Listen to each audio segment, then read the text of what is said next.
You didn't trust once. You trusted over and over again.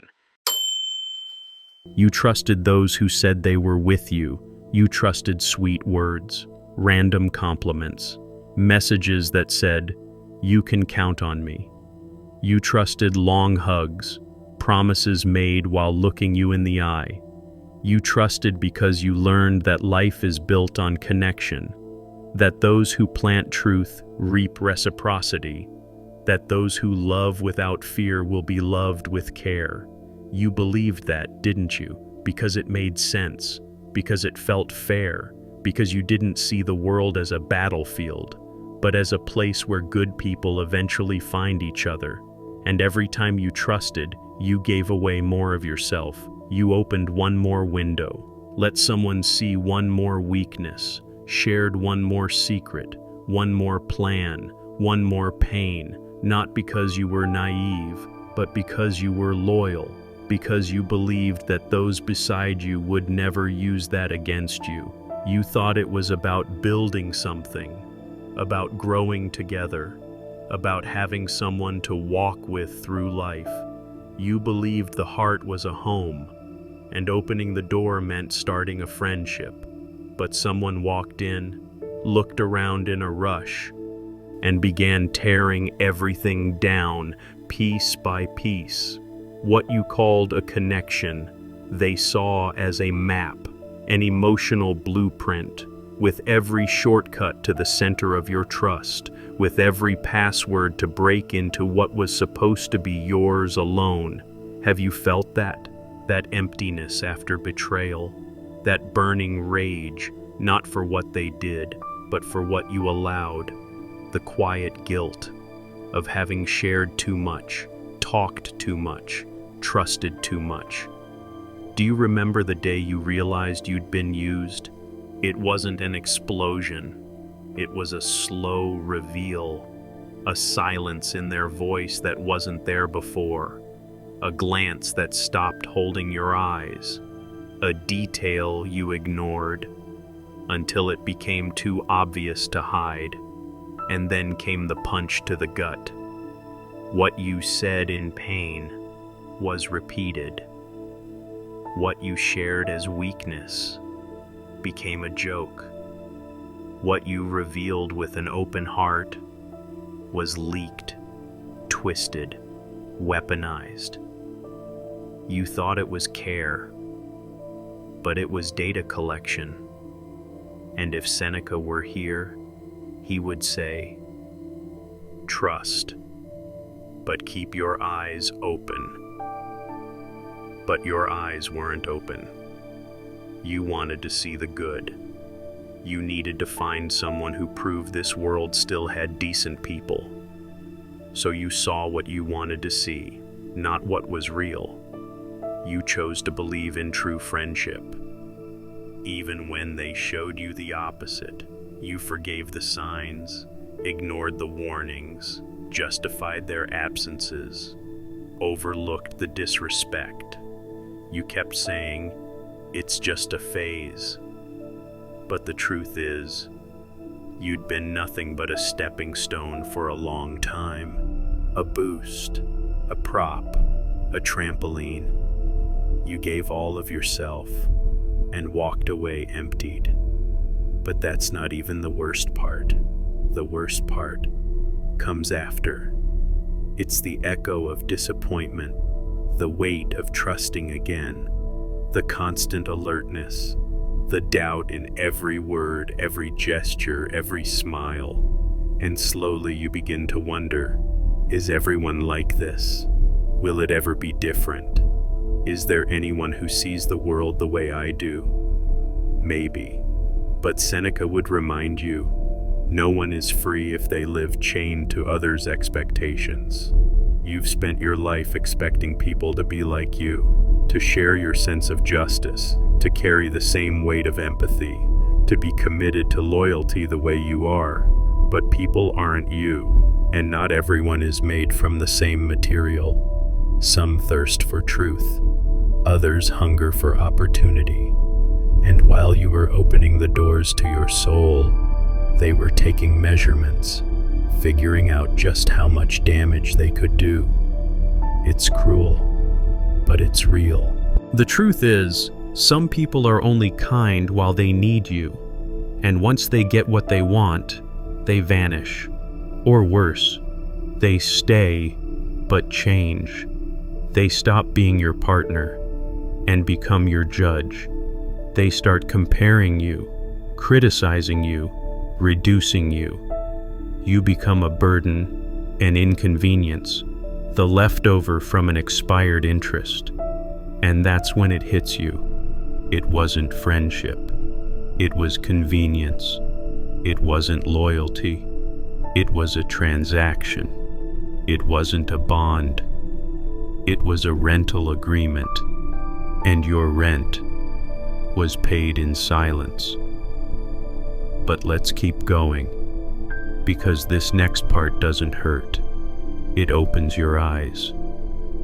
You were taught that trust is beautiful, that opening your heart is a sign of maturity, that sharing your dreams, your fears, your pain is what makes life bearable. That friendship is one of life's great treasures. They drilled it into you early on, that loyalty is forever, that someone who hears you crying will be the same person clapping when you rise. But they never told you the most important part. They never warned you that some people get close just to drain you, that some listen to your pain just to figure out how to control you, that not every "I'm here for you" comes from affection. Sometimes it comes from pure convenience.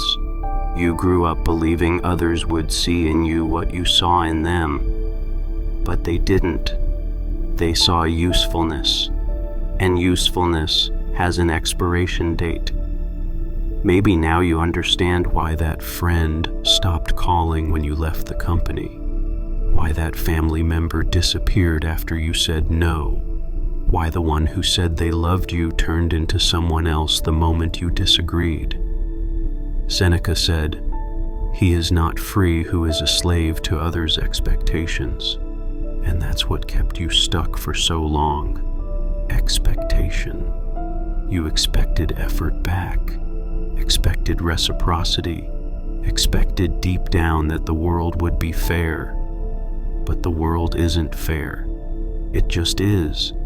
And while you were busy preserving relationships, avoiding conflict, forgiving the unforgivable, someone else was doing the math, not counting emotions, counting gains. You called it affection. They called it strategy. You gave your time, your energy, your truth. They observed, and they took notes, because the more someone knows you, the more ammo they have to take you down later. Maybe it was a work partner. You built the project, organized the ideas, led everything without asking for credit. And on the day of presentation, they reaped the rewards. Or maybe it was that childhood friend, the one you grew up with, loaned money to, helped move apartments, kept family secrets for, but the moment you made a mistake, they turned their back and still managed to leave looking like the victim. Worse than the knife in your back is realizing it was hidden in the same hug that once comforted you. And the question that hurts the most isn't, why did they betray me? The real cut is, why was I so blind? Maybe because we need to believe, because admitting that most bonds are paper thin hurts. Saying you were alone all along feels like tearing apart the last emotional layer you still had. The truth has a terrible habit of showing up exactly when you don't want it to, and it doesn't knock politely. It breaks in. It shows you what you didn't want to see, that they praised you when you were useful. But behind your back, they criticized you the moment you started to rise. It reveals that friendship was nothing but silence between two conveniences. That "I believe in you" only lasted until you became competition. Trust became a one-way road. You kept walking, you exposed yourself, you lowered your defenses. And when you noticed, there was no escape. Yes, you were used, but worse than that, you allowed it. Not because you were foolish, but because you wanted to believe. You weren't naive, you were emotionally starving. You wanted connection. You wanted to belong. You wanted to prove, even if just to yourself, that there were still good people out there. But do you know what Seneca would have told you? Trust, but keep your eyes open. That's the key. Trusting isn't the problem. Trusting blindly is. Because the real world is built on hidden agendas, power games disguised as care, alliances that shift with the wind. Adult friendship is no longer that sacred childhood bond. It's a contract, unwritten but real, and like any contract, it can be broken at any time. You can resent that, or you can grow. You can keep saying the world is unfair, that people are cruel, that no one is real anymore. Or you can choose to see clearly, to see with the maturity of someone who already understands the game and chooses to play with awareness. It's not about becoming stone. It's about not melting for every smile. It's not about becoming cold. It's about stopping the habit of putting your life in the hands of someone who can't even manage their own. And that's where everything changes. That's when you realize affection without filters is just an invitation to abuse. That valuing the group too much makes you lose yourself. That needing to be accepted by everyone leaves you rejected by yourself. Have you felt that? That shrinking feeling, that to fit into others' worlds, you had to reduce your own. That stage of life is brutal, but it's also freeing. It's when you finally see that the sweetest promises are often coated in sugar to hide the poison, that the longest hugs carry more control than care, that the widest smiles sometimes hide the sharpest knives. You're not alone in your pain, but you might be alone in your decision to wake up. Most people prefer to stay asleep, to call it bad luck, a misunderstanding, a rough patch, but not you. If you made it this far, it means you're ready for a new phase, to become someone who sees the world with empathy, yes, but without naivety. Seneca would say, wisdom doesn't require coldness, it demands clarity. And that's what comes next. Because from here on, you'll start to learn how to build real bonds without selling yourself in every conversation. How to keep your heart open, but never hand over the key to someone who only wants to break in. But before that, you need one last cut, one last mirror. Because now the question changes. It's no longer, who betrayed me? But instead, why did I give so much for so little? You gave too much, not out of stupidity, but out of hunger. Hunger to be seen, to be chosen, to be embraced not for what you do, but for who you are. That hunger was born early. When you realized that to be accepted, you had to please. And when you didn't please, you were ignored.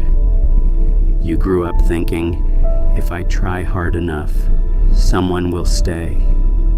So when someone showed affection, you opened up, not a crack. You flung the doors wide open. You shared your fears, your traumas, your flaws.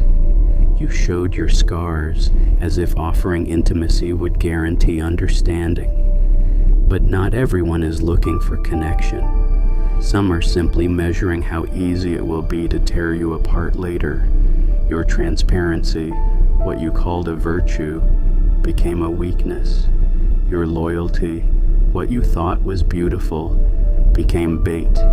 And what you believed was love was just thirst. Thirst for approval, for someone to say, I accept you. Thirst to belong, to drop the armor, to finally lower your guard and feel held. But you forgot a brutal rule. Those who are thirsty, drink.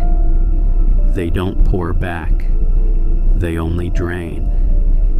And when the cup runs dry, they toss it out. You gave yourself hoping to be filled in return, but they weren't there for you. They were there for them. And then the bill comes. It comes when I'm here for you turns into you're too much. It comes when trust me becomes a silence that drowns you. It comes when the person who knew you strikes exactly where it hurts, not by mistake, but because you taught them where it was easiest to bleed. You thought it was love. It was just neediness, dressed up in a pretty ribbon. And when everything collapsed, you saw it clearly. They didn't betray you. You gave too much. Seneca once said, "The more we expose our feelings, the more weapons we give to chance." Your mistake wasn't in trusting. Your mistake was trusting while starving. Starving to be accepted, to be chosen, to be validated. Starving for someone to save you from yourself. But that hunger will never be satisfied by anything outside of you. You weren't betrayed by someone else. You were sabotaged by your own need to be loved at any cost. And the cost was high. Now you understand. The more you gave, the more you lost yourself. Not because love weakens you, but because you tried to build a home on rented ground. And maybe it's time to stop offering drinks to those who were never thirsty for you. You've asked yourself 1,000 times, where did I go wrong? When did they start pulling away? Why did that person change so much? Why did their eyes turn cold? Why did the messages stop coming? But the truth is, nothing changed. It wasn't the world that turned its back. It's just that now, you're no longer useful. You were necessary once. You were convenient. You were a safe place for someone. But now that you've become a mirror, someone who sees, who understands, who notices, you've become uncomfortable. People don't leave when you fail. They leave when you succeed too much. When you stop being easy to manipulate. When you stop accepting anything just to keep the peace. Emotional manipulation doesn't scream. It whispers. It comes in rehearsed compliments. In the "you're special" that paves the way for "then do this for me." It hides behind fake listening. But all it really wants is to map you. Your weak points, your patterns, your cravings. You showed where it hurt, and someone used it as a blade. You revealed your insecurities, and someone used them as leverage. You thought you were being seen, but you were being studied. And worst of all, maybe they didn't even mean harm. Maybe they never realized how cold they'd become. But the damage was done, because when convenience ends, so does coexistence. The moment you stop serving a purpose, you become noise, weight, a burden. And that same person who once said, "I'm with you no matter what," now switches sidewalks to avoid you. Abandonment is always silent, but it's never accidental. And there you are, with your heart wide open and your soul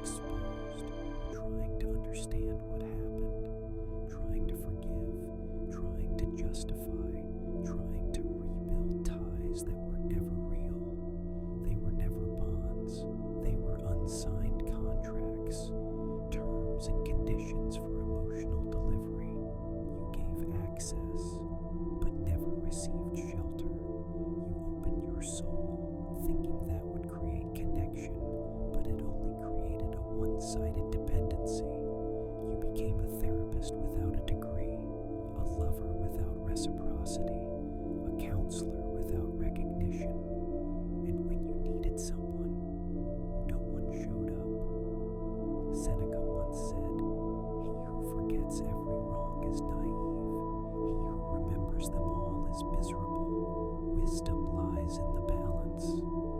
But how do you find balance when everything inside you screams for justice? When the memory still burns? When the gratitude you hoped for never came? And in its place, only silence? That's where most people lose themselves, trying to understand. Why did they do this to me? But that's not the question. The question is, why did you allow so much? Why did you tolerate indifference disguised as, that's just who I am? Why did you hold on to dead relationships just to avoid seeming ungrateful? Why did you keep trusting those who only showed up when it was beneficial? The answer is harsh, but it will set you free. Because the problem was never trust. The problem was ignoring the signs. And did you see the signs? Of course you did. The selective disappearance, the strategic silence, the staged empathy. But you wanted to belong so badly that you pretended not to see. You preferred the illusion of safety over the reality of loneliness. And now, after the fall, After the absence, after the betrayal, you finally understand. They were never truly with you. They were with the comfort, with the convenience, with the benefits of what you offered, not the weight of who you were. And the worst part, you still defend them. You still blame yourself. You still say you overreacted, that you demanded too much, that you should have been more understanding. But now, it's time to understand yourself, to forgive yourself, not for loving, but for staying where love was never more than a pretext. You don't have to hate anyone, you just need to stop hoping that those who bravely for your pain will be the ones to heal it. You already know the next step. Stop being predictable, stop giving everything, stop begging for presents, stop selling your clarity for a lukewarm hug. It's not about becoming cold, it's about no longer pouring yourself out like water to people who are never thirsty for you. Have you noticed, in the most fragile relationships, you always played the stronger role. You held the pieces together. You were the one who understood, who had patience, who forgave even before hearing an apology. You went too far for people who wouldn't take a single step for you. And now, looking back, you finally see it. Almost everything was about them. You listened more than you heard. You gave more than you were respected. You explained yourself endlessly while they barely offered excuses. You became the match, the fix, the foundation, the bridge. But no one ever asked what that cost you. No one saw that to maintain their harmony, you destroyed your own. That to keep others whole, you slowly crumbled inside, quietly, smiling. Seneca once said, "No wind favors the sailor who doesn't know where he's going." And maybe that's why life brought you here, so you could finally see just how much of your energy was wasted trying to hold together people who always saw you as an escape. You became the shoulder, the shelter, the calm anytime.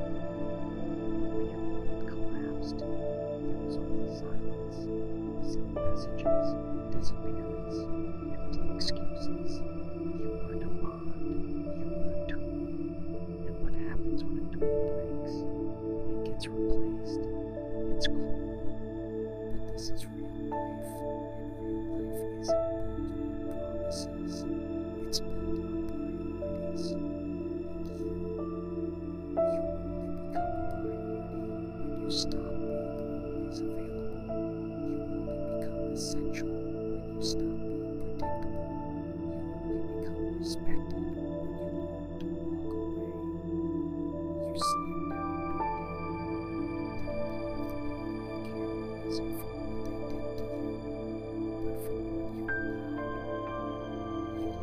mistake your kindness for weakness, your empathy for servitude, your presence for obligation, and what began as love slowly became schedule. You were summoned when they needed to vent, but no one listened when you needed to scream. You got a good morning when you were useful, but good night was forgotten when all you needed was presence. That has a name: emotional usage. You were the testing ground, the comfort zone, the temporary safe harbor, until they sailed away from you. And maybe the hardest part now is admitting you stayed. You stayed out of fear of being called cold. You stayed because you still believed things could change, but they don't.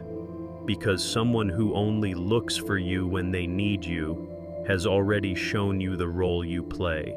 And if you don't walk away, that role becomes permanent. You become the emotional ladder for someone who'll never invite you to the top. The only way out is to stop trying to be understood by people who only see you as a resource. Reciprocity can't be forced. Respect can't be begged. Don't wait for apologies. Don't wait for recognition. Don't wait for them to return different. Come back yourself. Different. More selective. More whole. More firm. Not because you've turned to stone, but because you finally understood. The right people. They don't drain you. They add to you. They see you. They protect you, even from themselves. And that has no price. Enough. The truth has hurt enough. It's burned. It's hollowed you out. Now it's time to return. Not as the same person, but as someone no one will ever mistake for free emotional labor again.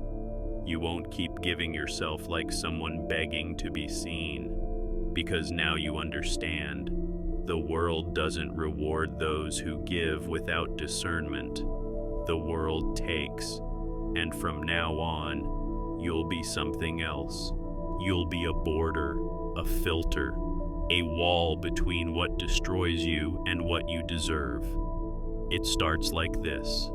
You stop over-explaining. Those who understand you don't need a manual, and those who demand a translation will never really see you. You stop apologizing for feeling. Emotions are not weakness, they are compass. If something bothers you, you honor that discomfort and say, "This isn't for me." You revise your yeses. If a yes costs your peace, it's never worth it. From now on, any choice that takes a piece of you is discarded. You stop surrounding yourself with people who don't cheer your wins. If your light bothers someone, dim their presence, not your intensity. The world already has enough shadows. You build your boundaries and guard them like sacred ground. People who cross them, even after you warned them, aren't testing you. They're showing you how little they respect you. And here's a simple truth. People with boundaries have peace, because what destroys you isn't what others do. It's what you allow after you know better. Seneca wrote, "Part of the cure is the desire to be healed." And you've shown that desire. You want to stop bleeding inside while smiling outside. You want to stop being the emotional doormat for people who never wiped a tear from your face. You want to stop being the name of strength, yet the last to be remembered when you need help. Then let's make something clear. You don't need to become a monster to stop being a victim. You don't need to be cold, calculating, or indifferent. You just need to be whole. And whole people don't beg to be seen. They don't chase after those who just keep pulling the rope. They don't fold themselves to fit into spaces that were never meant for them. You'll still feel, but now you'll know where to place that feeling. No longer in empty glasses, no longer at tables where you're the only one bringing bread.